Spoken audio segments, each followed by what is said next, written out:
Jūs sakote, kad viskas susideda iš meilės, tai kodėl tikra meilė šiandien tokia reta? Ką turite omenyje reta? Aš nemanau, kad ji reta, ji yra visur. Pažvelkite į paukščių čiulbėjimą ir paukštį maitinantį savo jauniklius. Argi tai nebesąlyginė meilė? Nuvykę į Gaušalą, prieglaudą Indijoje, pamatysite karves ir veršelius. Ar tai nėra tikra meilė? Kokia tai meilė?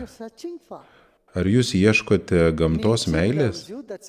Betgi dėl to ir esate. Galite įkvėpti ir iškvėpti. Netgi kai miegate, nieko nedarote. Oras jūs myli, jis įeina ir išeina iš mūsų kūnų. Tai palaiko mus gyvus, planeta palaiko mums gyvybę. Tai argi jūs nesate mylimi? Nesakykite, kad visa tai nėra besąlyginė meilė. Visa ši kūrinyje yra pripildyta meilės ir tai yra tiesa. Kai įsimylite, jūs turite lūkesčius kito žmogaus atžvilgių ir jie nepateisina jūsų vilčių.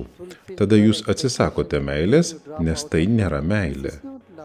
Jūs keičiate meilę dėl savo patogumo. Tai meilės mainų sistema. Kitaip tai neveiks.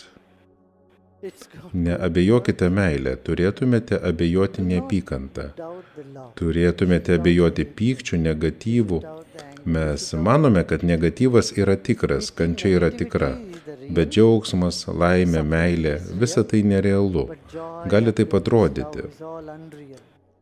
Kai esate per daug įsitempę, kai esate įsitraukę į savo kančią, tada net kalbėti apie ramybę, taiką atrodo neįmanomas dalykas. Štai kodėl yra ši išmintis. Šios žinios, šios technikos, kad padėtų jums ištrūkti iš to. Turtingas žmogus supranta, kad gyvenimas yra kančia. Tai reiškia, kad jis pasiekė klestėjimo viršūnę.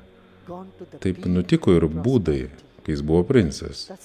Gyvenime yra kančia, o kančia yra ne jūsų prigimtis.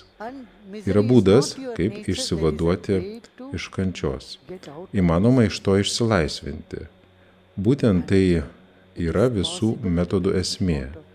Taigi, kai jūs moko medituoti, tai yra, kad išsivaduotumėte iš liūdesio, kančios, pamatyti, kas yra tikra. Tada jūs sugrįžtate į save ir pamatote, kad visa tai buvo mano paties iliuzija. Mano protas pasidarė apgailėtinas. Tai proto dalykas, kurio aš laikiausi.